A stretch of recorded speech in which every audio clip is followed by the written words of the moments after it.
시간 함께 말씀 나누겠습니다. 오늘 주시는 말씀은 열왕기상 17장 1절부터 우리 7절까지의 말씀 함께 나눕니다. 길르앗에 우거하는 자 중에 디셉 사람 엘리야가 아합에게 말하되, 내가 섬기는 이스라엘의 하나님 여호와께서 살아계심을 두고 맹세하노니 내 말이 없으면 수년 동안 비도 이슬도 있지 아니하리라. 여호와의 말씀이 엘리야에게 임하여 이르시되, 너는 여기서 떠나 동쪽으로 가서 요단 앞 그리 시냇가에 숨고 그 시냇물을 마시라. 내가 까마귀들에게 명령하여 거기서 너를 먹이게 하리라. 그가 여호와의 말씀과 같이 하여 곧 가서 요단 앞 그릿 시냇가에 머물매 까마귀들이 아침에도 떡과 고기를 저녁에도 떡과 고기를 가져왔고 그가 시냇물을 마셨으나 땅에 비가 내리지 아니하므로 얼마 후에 그 시내가 마르니라. 아멘. 하나님의 말씀입니다. 하나님의 말씀에 감사합니다. 오늘 하나님의 사람들 43번째 시간 우리 엘리야에 대해서 함께 말씀 나눕니다. 그래서 오늘과 다음 시간 우리 엘리야의 삶에 대해서 또 말씀을 통해 함께 나누겠습니다. 우리 지난 시간까지는 열왕기상하 역대상하의 왕에 대한 이야기를 함께 나누었고요. 이제 오늘부터는 예언자, 선지자의 인물 공부로 함께 나가게 됩니다. 특별히 오늘 첫 번째 시간이 엘리야를 통해서 하나님께서 어떤 선지자와 예언자를 세우시는가 함께 나누기를 바랍니다. 첫 번째는 엘리야는 어떤 사람이었나 라는 것입니다. 엘리야는 길르앗에 사는 디셉 사람이었습니다. 지도를 보면 이제 길르앗이라는 곳이 요단강 동쪽에 있는 땅입니다. 그리고 디셉이라는 것은 이 엘리야의 이 기록에서만 나오고 다른 곳에는 디셉에 대한 내용이 나오지가 않기 때문에 이 디셉에 대해서도 어디에 있느냐라는 많은 그런 신학자들의 이 의견들이 있지만 이 길르앗 땅이라는 곳은 이제 요단 동쪽에 있는 땅이고 이제 므낫세 지파가 다스렸던 땅입니다. 그래서 므낫세 지파에 엘리야가 속하지 않았나라는 그런 주장도 있게 됩니다. 근데 이제 오늘 기록에는 길르앗에 우거하는 길르앗에 살고 있는 그래서 길르앗에 사는 디셉 사람, 그러니까 디셉 사람인데 길르앗에서 사는 건지 길르앗의 땅에서 오래 살았는지 뭐 여러 가지 그런 해석을 할 수 있습니다. 그러한 길르앗 땅에 사는 디셉 사람으로서 이 엘리야란 이름의 뜻은 나의 하나님은 여호와이시다라는 뜻입니다. 그래서 이 엘이라는 단어가 이제 하나님이라는 단어죠. 그래서 벳엘 그러면 하나님의 집이다라는 것을 우리가 또 알게 되고 리라는 뜻은 마이라는 뜻입니다. 나의라는 뜻입니다. 그래서 예수님이 십자가에서 엘리 엘리 라마 사박다니 그러셨죠. 그때 사람들은 엘리야를 부른다 이렇게 말했지만 그 엘리라는 단어는 나의 하나님이란 뜻입니다. 야는 야훼 여호와란 뜻입니다. 그래서 엘리야 그러면 나의 하나님은 여호와이시다. 참 이름이 좋죠.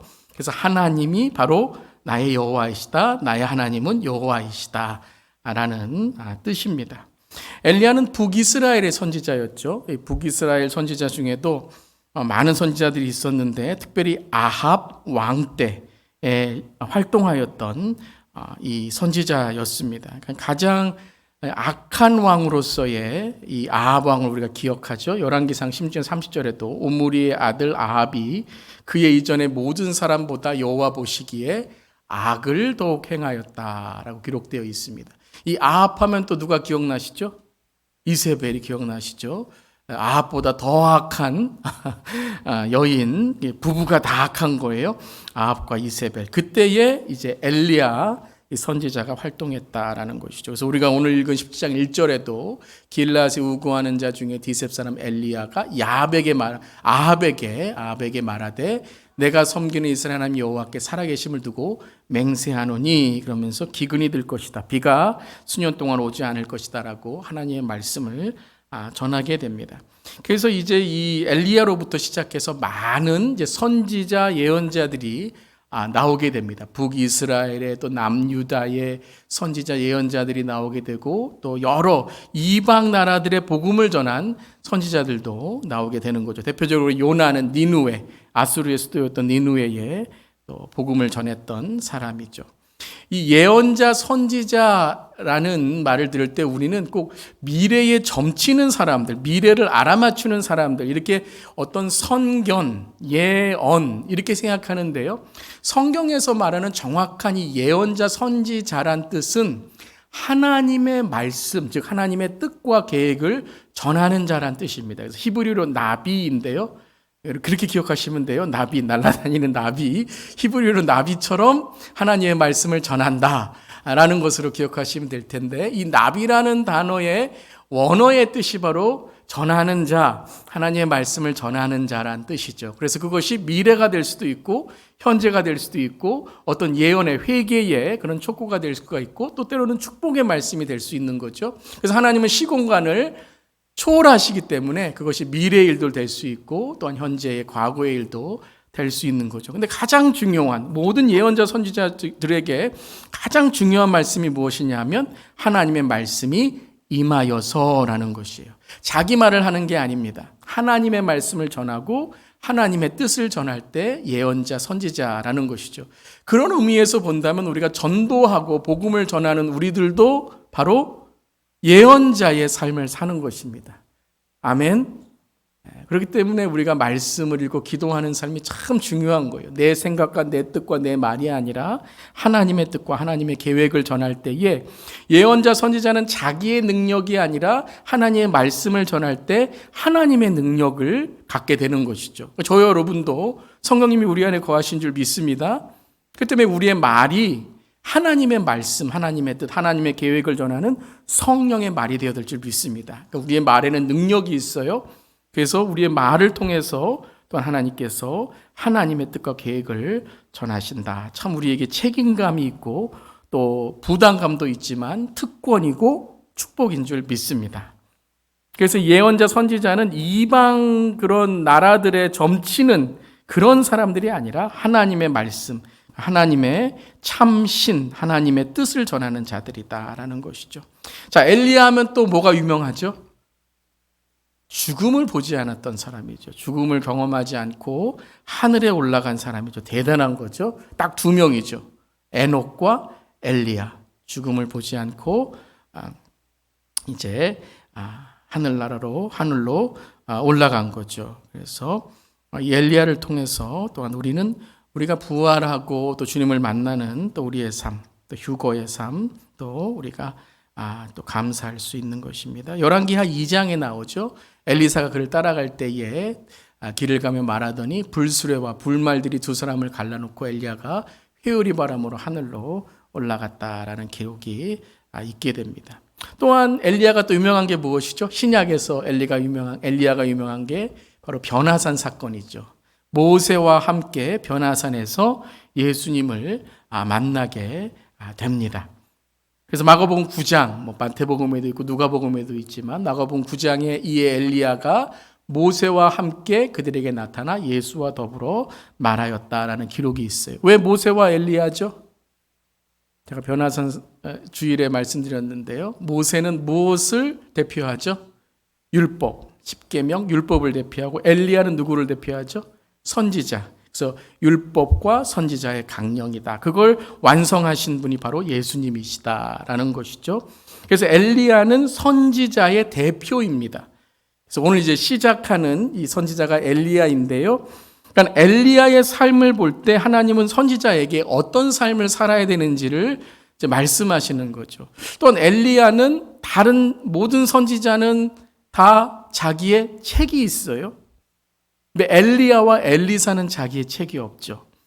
물론 어떤 신학자는 이 기록하는 그러한 이제 기술이 제일 처음에 엘리야가 있을 때는 별로 없고 이제 이사야나 예레미야 있을 때는 기록하는 그러한 또 기술이 있고 그 발전이 있어서 했다라는 그런 의미도 있지만 저는 오늘 엘리야가 이 삶을 통해서 우리에게 어떤 선지자인지를 보여준다라고 생각합니다. 그래서 엘리야를 통해서 어떤 선지자와 예언자를 하나님께서 훈련하시고 또한 그 선지자를 또 하나님께서 세우시는가. 그래서 오늘 말씀을 통해 어떤 예언자와 선지자를 하나님께서 원하시고 기뻐하시는가. 다시 우리가 적용한다면 그리스도인으로서 우리는 어떤 예언적인 삶, 어떤 선지자적인 삶을 살아야 되는가. 세 가지로 오늘 함께 나누도록 하겠습니다. 하나님은 어떻게 엘리야를 위대한 선지자로 훈련하셨는가. 자, 첫 번째 함께 하겠습니다.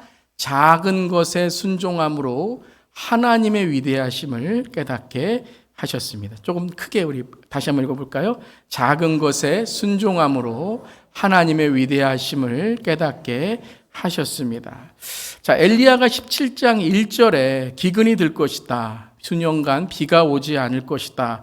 라고 아합에게 선포를 하게 됩니다. 그럼 우리가 생각하기로 그 다음에 어떤 장면이 이어져야지 좀 멋있고 좀 위대한 선지자 같을까요? 그 다음에 이제 뭐 열방으로 나아간다거나 아니면 북이스라엘의 이 백성에게 가서 비가 안 올 테니 회개하라 막 이렇게 좀 선포하고 해야 조금 폼생폼사 좀 멋이 있지 않겠습니까? 근데 3절을 보면 하나님께서 엘리야에게 이렇게 말씀하세요. 함께 우리 3절부터 5절까지 읽어보겠습니다. 너는 여기서 떠나 동쪽으로 가서 요단 앞 그릿 시냇가에 숨고 그 시냇물을 마시라. 내가 까마귀들에게 명령하여 거기서 너를 먹이게 하리라. 그가 여호와의 말씀과 같이 하여 곧 가서 요단 앞 그릿 시냇가에 머물며 그다음에 그곳에서 이제 살게 됩니다. 그리고 까마귀들이 그에게 먹을 것을 가져다 주게 되죠. 첫 번째 위대한 예언 후에 하나님께서 위대한 선지자 엘리야를 훈련하신 것은 바로 숨어라라는 것이었어요. 숨어라. 숨고 너는 그곳에서 까마귀가 물어주는 것을 먹고 지내라라고 말씀하십니다. 자, 아까 우리가 지도에서 봤듯이 길앗에 있는 시냇가가 바로 그릿 시냇가예요. 먼 곳도 아닙니다. 어디 저기 다른 나라에 가서 좀 멋있는 시냇가 가서 거기서 지내라, 거기서 좀 훈련 받으라는 게 아니라 동네 시냇가에서 그냥 가만히 있으라라는 것이에요. 그리고 까마귀 하면 죽은 시체들을 먹고 사는 부정한 그런 동물 새인데 이 까마귀가 물어다 주는 것을 먹어라라고 말씀하시는 거죠.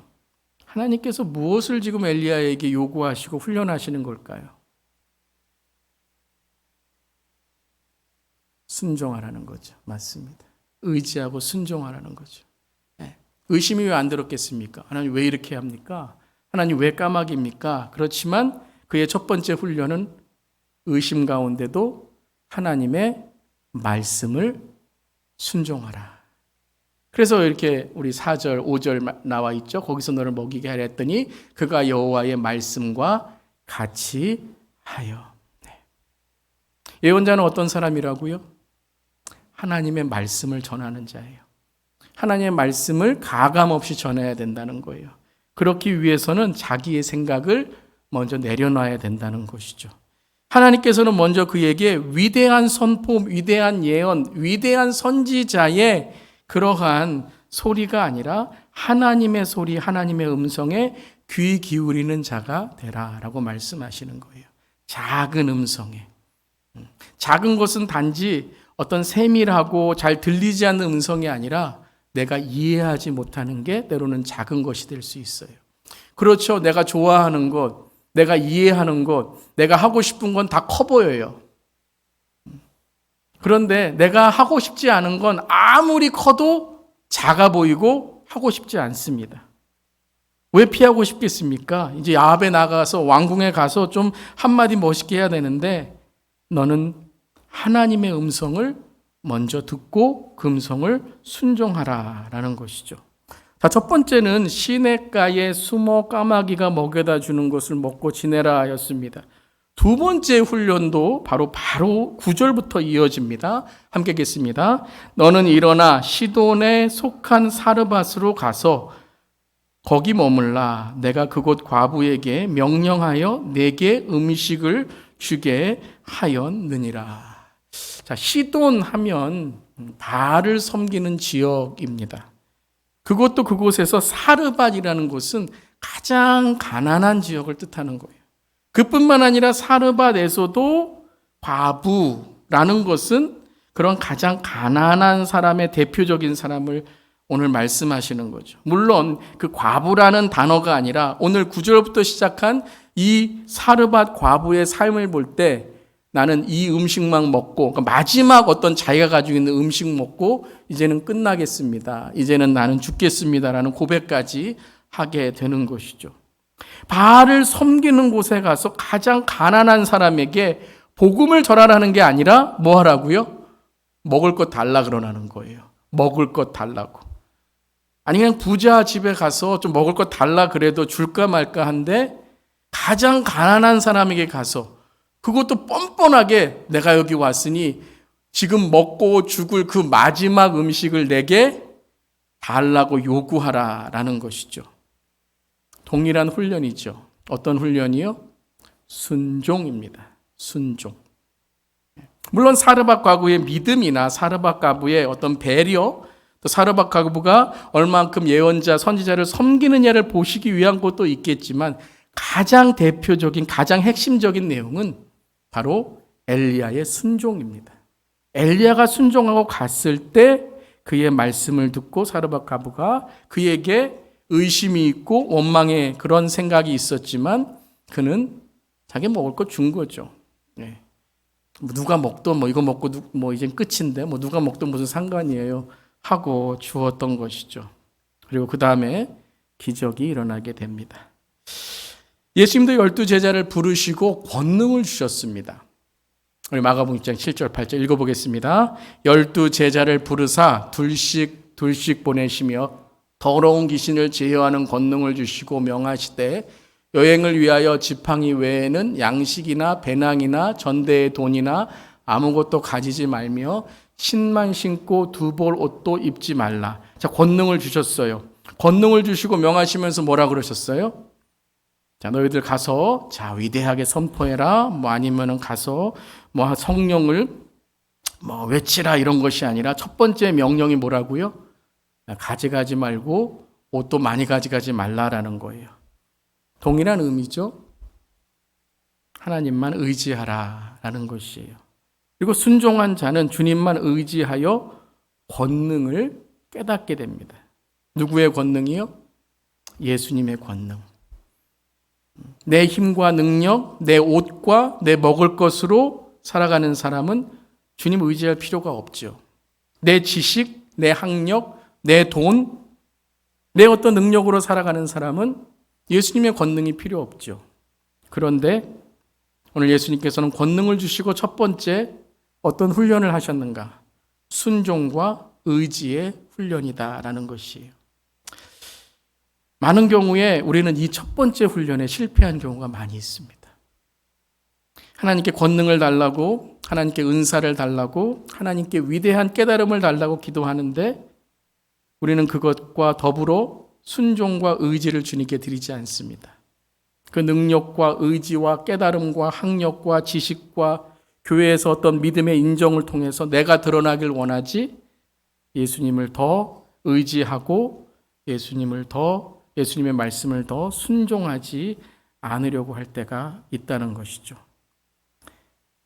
누가복음 16장 10절에 이렇게 말씀하셨습니다. 함께 읽겠습니다. 지극히 작은 것에 충성된 자는 큰 것에서 충성되고 지극히 작은 것에 불의한 자는 큰 것에도 불의하니라.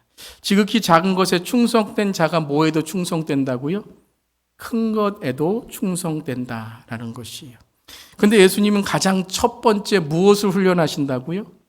작은 것 훈련하신다는 거예요. 작은 것부터 훈련하신다는 거예요. 그래서 우리는 이 첫 번째의 훈련에 실패하여서 그 다음부터 뭐가 안 돼요. 좀 뭐가 된 다음에 작은 것이 소중해야 될 텐데 항상 똑같습니다, 여러분. 어떤 사역을 시작할 때 하나님은 항상 첫 번째 작은 것에 여러분을 테스트하십니다. 1분 1불 한 사람. 그래야 여러분이 큰 것을 감당할 수 있다는 거죠. 지극히 작은 것에 충성된 자는 큰 것에도 충성된다. 이제 누가복음 16장 전체의 이제 문맥의 말씀 앞뒤를 보면 이 가장 큰 주님의 이제 깨달음은 돈이었습니다. 물질에 대한 것이었죠. 지극히 작은 것에 충성된 자는 큰 것에 충성됩니다. 일불에 정직한 자는 더 큰 돈에도 정직할 수 있다는 것이죠. 오늘 우리의 일상이 주님과 동행하고 주님께서 함께 하심을 고백한다면 작은 것부터, 작은 돈부터, 작은 마음부터, 작은 말 한마디부터, 작은 사람들부터, 소외받고 외로운 사람들까지 하나님이 보내주신 사람으로 큰 사람보다, 더 중요한 사람보다, 더 유명한 사람보다 더 우리가 하나님을 의지하며 사랑하고 섬기고 공경할 수 있기를 바랍니다. 여러분이 그거에 성공하고 그 테스트에 여러분이 합격하시면 그 다음부터는요, 하나님께서 여러분에게 크레딧 카드를 주십니다. 하늘의 크레딧 카드. 이제 저희 큰 아이 이제 대학교 갔는데 이제 뭐 크레딧 카드 하라고 이렇게 나오더라고요. 아직 뭐 해주진 않았지만요. 그런데 크레딧 리밋이 얼마인 줄 아세요? 500불부터 시작하더라고요.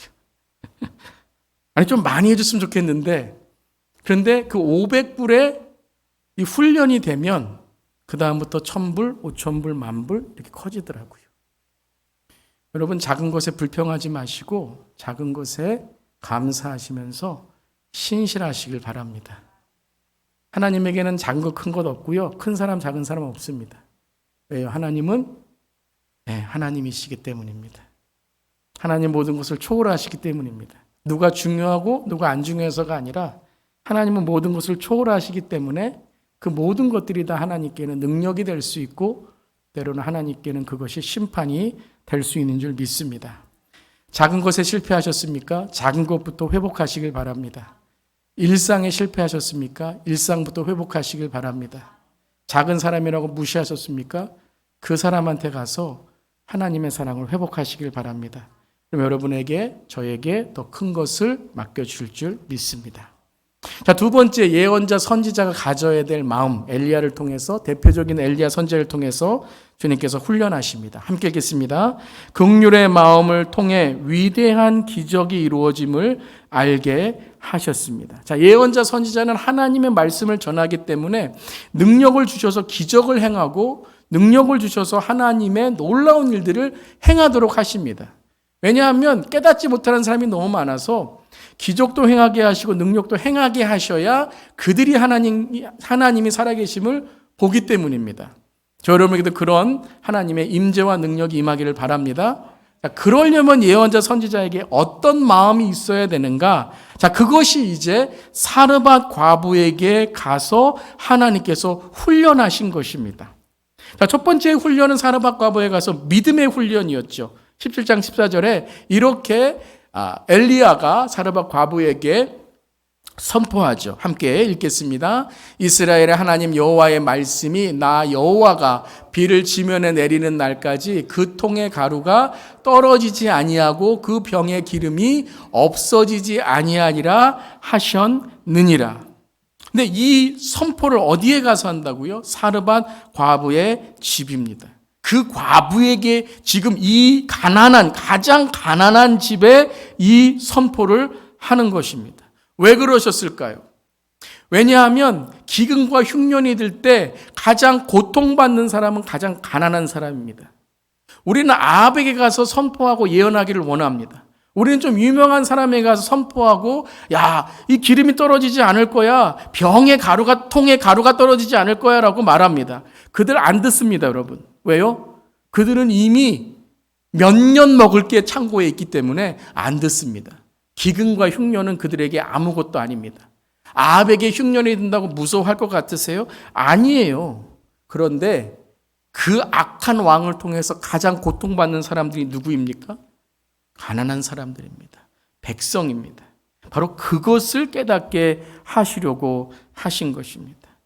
기근이 들고 가뭄이 들고 하나님이 예언한 곳으로 그것이 그 나라의 심판이 임할 때에 자, 회개하지 않는 자들에게 고통이 있는 것이 아니라 오늘 가장 가난한 하나님이 필요한 자들이 고통과 고난을 겪게 될 것이라는 거예요. 그렇기 때문에 예언자와 선지자는 가장 먼저 찾아갈 사람들이 누구입니까? 소외받고 억압받고 먹을 게 없고 굶주리는 사람에게 먼저 가서 기적을 행해야 된다는 거예요.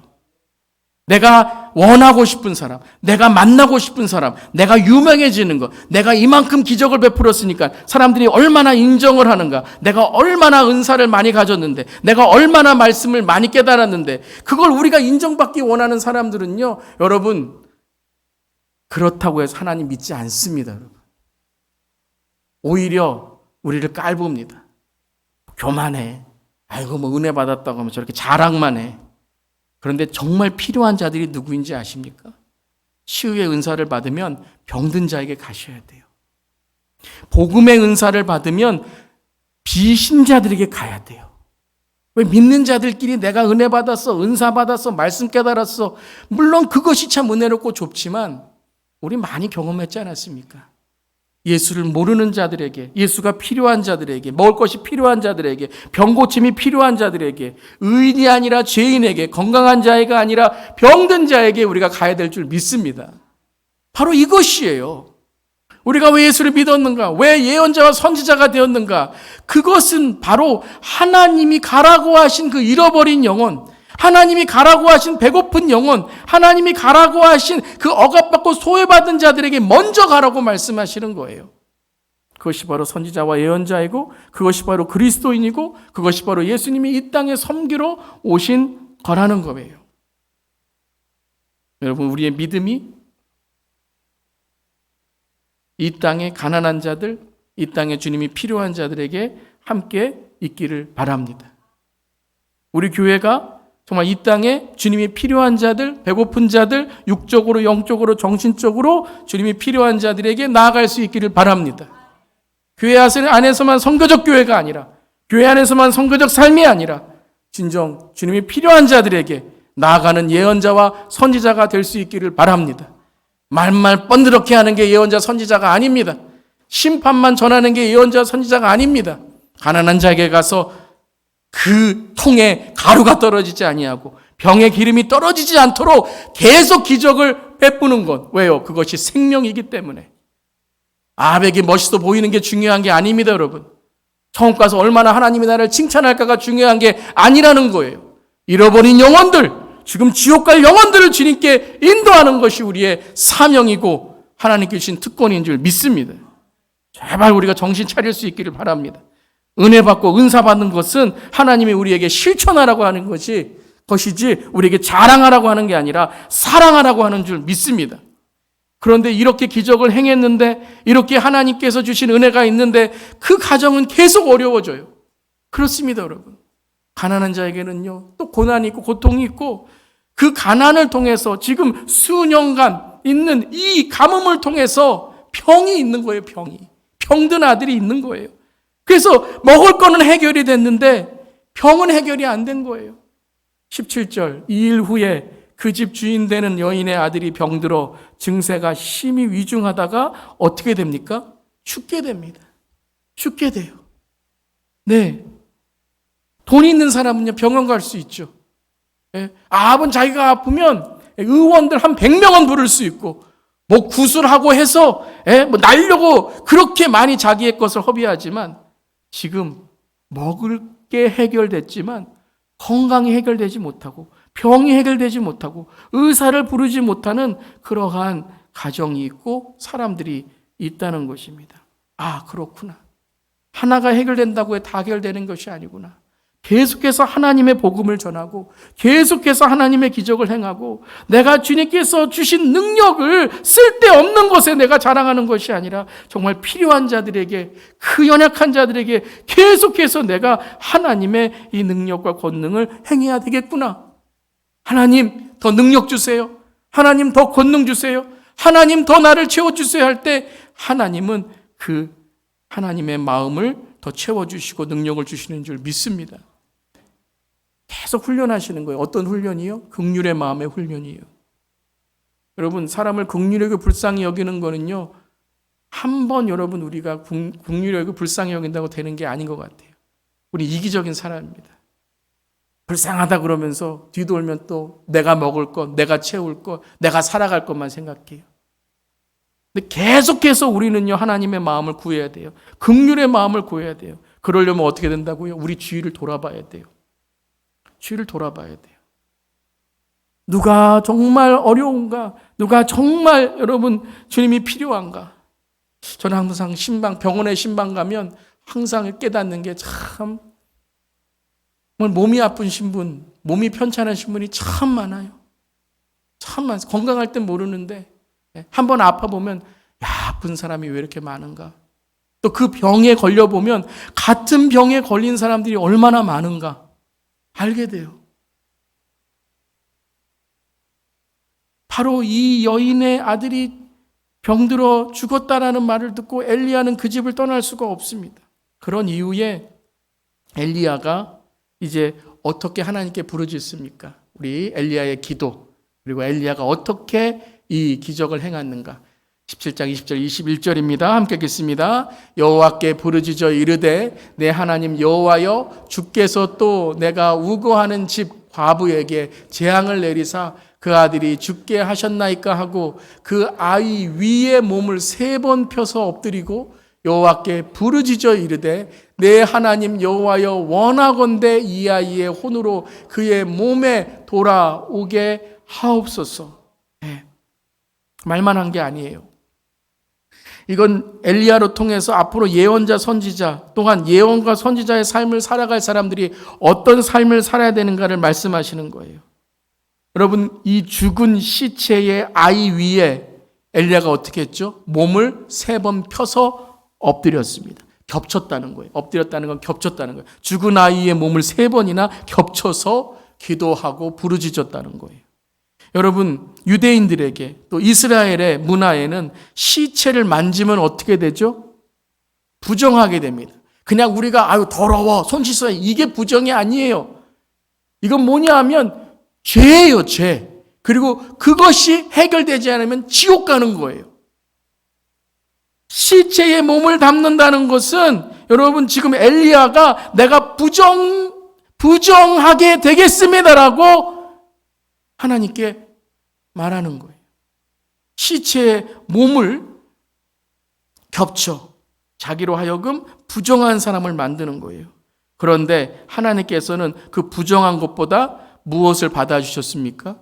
엘리야의 긍휼함을 받아주셨어요. 이게 하나님의 선함인 줄 믿습니다. 누가 시체에 몸을 겹치면 부정하다고 말했어요? 하나님이 그러셨습니까? 아니면 율법의 전통에서 잘못 왜곡된 것으로 그랬습니까? 누가 안식일에 병자를 고치면 부정하다고 말했습니까? 율법의 전통입니까? 하나님입니까? 물론 안식일에 내 마음대로 하고 내 마음대로 살아가는 것, 그것도 죄이지만 또한 다른 사람을 긍휼히 여기지 않고 병든 사람을 긍휼히 여기지 않는 것 또한 하나님께는 잘못된 일이라는 것이죠. 하나님은 엘리야의 이 불쌍한 마음, 엘리야의 이 긍휼의 마음을 통해서 이 가정을 회복해 주셨습니다. 병을 고쳐 주셨습니다. 엘리야야, 너 이렇게 살아야 된다라는 것이죠. 평생 긍휼의 마음을 받고 하나님의 마음으로 바로 주님이 필요한 자들에게 그 긍휼과 그 사랑을 전하라. 그러면 내가 너에게 무엇을 주겠다고요? 가는 곳마다 죽은 자가 살아나는 기적을 경험하게 할 것이다라는 말씀이에요. 예수님께서도 그러셨죠. 마태복음 9장 35절 36절, 예수께서 모든 도시와 마을에 두루 다니사 그들의 회당에서 가르치시며 천국 복음을 전파하시며 모든 병과 모든 악한 것을 고치시니라. 무리를 보시고 불쌍히 여기시니 이는 그들이 목자 없는 양과 같이 고생하며 기진함이라. 무엇을 가르치셨습니까? 하나님의 나라를 가르치셨죠. 천국 복음을 전파하셨죠. 천국 복음이 무엇입니까? 모든 사람은 다 죄를 지어 지옥 갈 수밖에 없지만 하나님이 우리를 불쌍히 여기셔서 예수 그리스도 안에서 우리를 구원하셨다는 복음인 줄 믿습니다. 그리고 그 불쌍히 여기셔서 그들의 모든 병과 모든 악한 것들을, 약한 것들을 고치셨다라는 것입니다. 사랑하는 성도 여러분, 우리가 예수 그리스도의 긍휼한 마음을 담고 살아가면 하나님이 우리의 삶에 기적을 베풀어 주신 줄 믿습니다. 복음이 열릴 줄 믿습니다. 여러분 그냥 우리 배우자, 우리 자녀들 예수 믿으면 좋겠다, 그런 마음이 안 돼요. 그런 마음이 아니고 정말 눈물로 기도하고 정말 하나님 구원하여 주시옵소서. 정말 하나님 치료하여 주시옵소서. 치유하여 주시옵소서. 눈물로 주님께 매달리고 주님께 정말 하나님께 그 긍휼의 마음으로 간구하면 병이 나을 줄 믿습니다. 믿음이 열릴 줄 믿습니다. 그래서 이 35절 36절 다음에 추수할 것은 많지만 일꾼이 적다라고 말씀하시죠. 즉 불쌍히 여기는 하나님의 열정으로 눈물로 기도하는 자가 적다. 내가 그들을 부른다라고 말씀하십니다. 자, 두 번째, 긍휼의 마음을 가질 때에 하나님의 기적이 일어난다는 것을 깨닫게 되었습니다. 마지막 세 번째입니다. 함께 읽겠습니다. 잠시의 승리에 흥분하지 말고 하나님의 위대한 응답을 끝까지 붙들게 하셨습니다. 자, 예언자는 한 번의 승리에 흥분하거나 한 번의 승리에 도취되면 안 돼요. 계속해서 예언의 삶을 살아야 된다는 거예요. 전투에 승리했다고 전쟁에 승리하는 거 아닙니다. 전쟁까지 승리해야 돼요. 한 번의 작은 전투에만 승리하는 것이 아니라 끝까지 전쟁에 승리해야 됩니다. 끝까지 사탄을 이겨야 되는 줄 믿습니다. 조금 내가 이번에 잘했다고 그게 아니에요. 끝까지 주님 만날 때까지 영적으로 깨어서 두렵고 떨리는 마음으로 우리는 구원을 이루고 천국을 이루어야 되는 줄 믿습니다. 엘리야 하면 어떤 기적의 사건 여러분 생각하십니까? 바로 갈멜산의 바로 이 불이죠. 여러분 이제 갈멜산에 가시면 성지 순례 우리 이스라엘 현장학습 가시면 그 이스라엘의 갈멜산 교회가 있습니다. 그 앞에 이 동상이 있습니다. 멋있게 엘리야가 탁 칼을 들고 탁 뭐라 그럴까요? 갈멜산에서 쌓은 번제물을, 그러면 탁 뒤에서 베이스가 랄랄랄랄 그러면서 싹 싸우는 거죠. 유명한 여러분 우리 찬양대 노래도 있잖아요. 불렀어 막 이러면서 불을 내리는 거죠. 위대한 승리입니다. 어떤 여러분 갈멜산의 이 영적 전쟁이었습니까? 아합이 이에 이스라엘 모든 자손에게 사람을 보내서 이 갈멜산으로 선지자들 다 모으게 하죠. 이 바알의 선지자들, 아세라의 선지자들 다 모아서 이 엘리야와 싸우게 하죠. 그때 엘리야가 뭐라 그럽니까? 백성에게 이르되 여호와의 선지자는 나만 홀로 남았으나 바알의 선지자는 450명이라다. 너희는 누구를 선택할 것인가? 하나님을 선택할 것인가? 바알을 선택할 것인가? 너희들이 결정하라 라고 선포하게 되죠. 그때 바알의 선지자 450명 그리고 아세라를 섬기는 선지자 400명 850대 1의 싸움을 하게 됩니다. 그때 이 바알과 아세라의 선지자들은 막 소리를 치고 옷을 찢고 막 했지만 아무런 그런 번제단에 그런 아무런 그런 증조가 없던 거예요. 그때에 이제 엘리야가 어떻게 하죠? 37, 38절 우리 한번 여러분이 엘리야라고 생각하시고 함께 읽어보겠습니다. 여호와여 내게 응답하옵소서. 내게 응답하옵소서. 이 백성에게 주 여호와는 하나님이신 것과 주는 그들의 마음을 돌이키심을 알게 하옵소서 하며 이에 여호와의 불이 내려서 번제물과 나무와 돌과 흙을 태우고 또 도량의 물을 핥은지라. 할렐루야. 아멘. 그래서 어떻게 합니까? 그때에 이 바알의 선지자와 아세 선지자를 다 쫓아가서 죽이고 승리를 얻게 되는 거죠. 갈멜산에서. 얼마나 여러분 엘리야가 기다렸던 것입니까? 다 예수 믿으니까 사업이 성공하고 예수 믿으니까 다 계약교회 합격하고 예수 믿으니까 막 교회가 막 사람들이 모이고 할렐루야. 그런데 이제부터가 중요한 거예요. 그때부터가 중요해요. 물론 그게 하나님이 하신 거죠. 여러분 저와 여러분의 삶에 이 성령의 불이 내리기를 축원합니다. 하나님 응답하소서. 하나님 응답하소서. 그런데 여러분, 이 18장이 시작하면서 하나님께서 엘리야에게 이렇게 말씀하셨어요. 이제 가뭄과 흉년이 끝나고 비가 내리라고 말씀하셨어요. 불을 내리라고 말씀하시지 않으셨어요. 여러분, 하나님이 말씀하신 걸 잘 기억하시길 바랍니다. 불이 아니고 물이에요. 지금 불을 내리는 것은 비가 오기 위한 전주곡이라는 거예요. 전주곡을 따다다당 치다가 노래를 딱 시작하는데 딱 끝나는 거예요. 그러면 사람들이 어떻게 하죠? 당황하죠. 전주곡이 나온 건 뭐를 위한 거예요? 곡을 시작하기 위한 거예요. 이 불은 무엇이냐면 바로 비가 내리기 위한 전주곡이었다는 거예요. 하나님의 살아계심을 선포할 때 그때 하나님께서 비를 내리고 하나님의 임재를 내린다는 거예요. 여러분, 너무 승리에 도취하지 마세요. 사업이 거기에 도취하지 마세요. 사업이 성공하면 그럼 하나님께서 무엇을 나에게 하시길 원하시는가를 기도하시길 바랍니다. 교회가 부흥하면 사람이 모이는 게 중요한 게 아니라 이 사람들이 하나님의 사람으로 어떻게 바뀌고 하나님께서 임재하신 제자로 어떻게 살아갈까가 중요한 줄 믿습니다.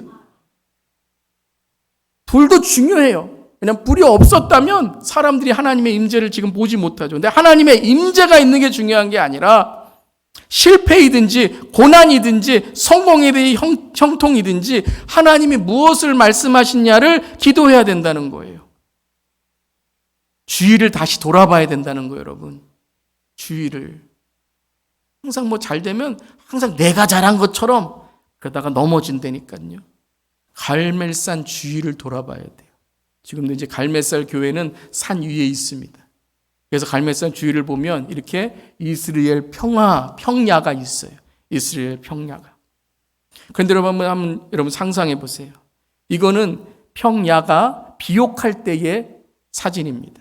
지금 이렇게 비옥한 땅이에요. 비가 막 오면 이스라엘 땅은요 참 재밌습니다. 평소에는 아주 메마른 땅인데 비만 오면 비옥해집니다. 그게 하나님이 사막에 길을 내시고 강을 내시고 하는 거예요. 비만 오면 갑자기 강이 나오고 갑자기 비옥한 땅이 돼요. 그런데 한번 생각해 보세요. 3년 이상을 비가 오지 않았어요. 그럼 이 땅이 어떻게 되었을까요? 완전히 메말라 있고 가뭄이 있는 거예요. 불이 필요한 게 아니라 물이 필요한 거예요, 여러분. 갈멜살 주위를 보니 가뭄과 흉년이 들게 되었어요. 이제부터의 기도가 중요한 거예요. 내가 하나님을 만났다면 이제부터 내 삶이 중요한 거예요. 내가 말씀을 깨달았다면 그 말씀을 어떻게 순종할까가 중요한 거예요. 즉, 고통받는 자들, 고난받는 자들을 기억해야 된다는 거예요. 그 훈련을 하셨잖아요. 그 훈련. 작은 사람을 기억하라. 그 사람을 보면 긍휼의 마음을 잊지 말라.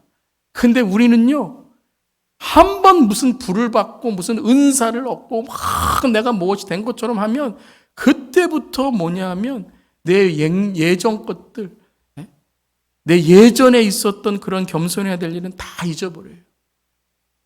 주의를 돌아보셔야 돼요. 다시 긍휼의 마음을 갖고 하나님이 무엇을 지금 응답하시는가를 봐야 되는 거예요. 그래서 엘리야가 어떻게 합니까? 아합이 먹고 마시러 올라갈 때에 갈멜산 꼭대기에 올라가서 땅에 꿇어 엎드려 그의 얼굴을 무릎 사이에 대고, 제가 이걸 한번 해보려고 그러는데 뱃살을 빼야 될 것 같아요. 너무 어려워요. 이게 무슨 필라테스도 아니고 무슨 요가 그런 것도 아니고 너무 어렵습니다. 이게 뭐냐 하면 완전한 항복이라는 거예요. 다시 말하면 이겁니다. 하나님, 나는 한 게 아무것도 없습니다라는 거예요. 하나님, 내가 여기서 교만해지면 나는 아합과 똑같습니다라는 거예요. 무릎 사이에 대고 그 사환에게 이르되 올라가 바다 쪽을 바라보라. 그가 올라가 바라보니 아무것도 없어요. 그랬더니 7번을 다시 가라. 7번 더 다시 가라. 그 7번 갔다 올 때까지 엘리야는 뭐하고 있어요? 토를 surrender. 완전한 항복의 기도. 주님, 여기서 제가 교만해지면 다 망칩니다. 저의 얼굴은 여기서 절대 드러나지 않게 하여 주시옵소서. 오직 하나님의 능력만이 드러나게 하여 주시옵소서. 주님, 불은 필요 없습니다. 이젠 비를 내려 주시옵소서. 빠바바방 하면서 비가 오기 시작해요. 그러면서 46절에 18장의 마지막 46절에 이렇게 기록되어 있습니다. 저는 말씀을 쭉 준비하면서 마지막에 46절을 보면서 와, 하나님 오늘 말씀 이 46절을 위해 준비하고 계시구나 하는 깨닫게 됐어요. 함께 읽어보겠습니다. 46절, 여호와의 능력이 엘리야에게 임함에 그가 허리를 동이고 이스라엘로 들어가는 곳까지 앞에서 달려갔더라.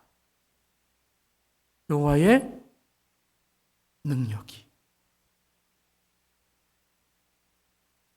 16장, 17장, 18장 여기까지는 능력이라는 단어가 한 번도 나오지 않습니다. 근데 우리는 엘리야가 이미 능력을 베풀었다고 생각을 해요.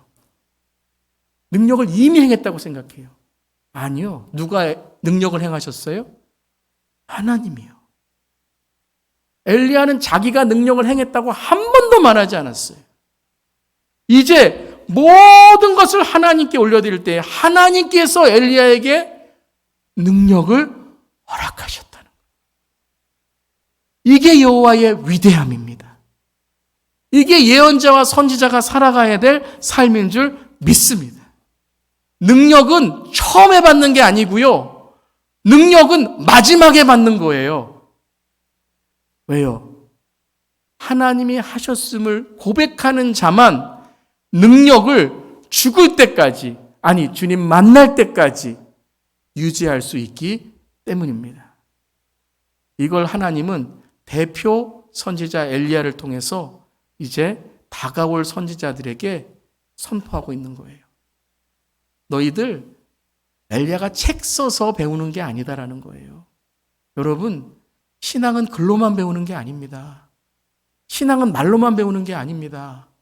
신앙은 백날 예배만 드리고 기도만 하고 말씀만 듣는 것으로 끝나는 게 아닙니다. 신앙은 순종과 실천과 체험이 있어야 되는 줄 믿습니다. 그러려면 어떻게 됩니까? 오늘 작은 것에 순종하십시오. 작은 한마디에 순종하십시오. 작은 하나의 죄라도 회개하십시오. 그래야 여러분들의 큰 죄까지도 진짜 진정으로 회개할 수 있습니다. 큰 건 여러분 회개 안 하잖아요. 큰 건 여러분 그냥 숨기려고 하잖아요. 아니요, 여러분. 작은 것이든 큰 것이든 회개해야 됩니다. 작은 것 우리 또 순종 안 하고 그냥 지나가려고 하는 마음. 큰 것 내가 순종 안 하고 그냥 회개하지 않고 살아가는 것. 여러분 작은 것에 순종합시다. 두 번째, 긍휼의 예수님의 마음을 잊지 마십시오. 항상 여러분 신앙은 주위를 돌아봐야 됩니다. 교회가 교만해지지 않으려면 지역에 있는 어려운 분들을 도와야 돼요. 그리고 세 번째, 잠시의 흥분에 취하지 말고 끝까지 믿음으로 승리하시기를 주님의 이름으로 축원합니다.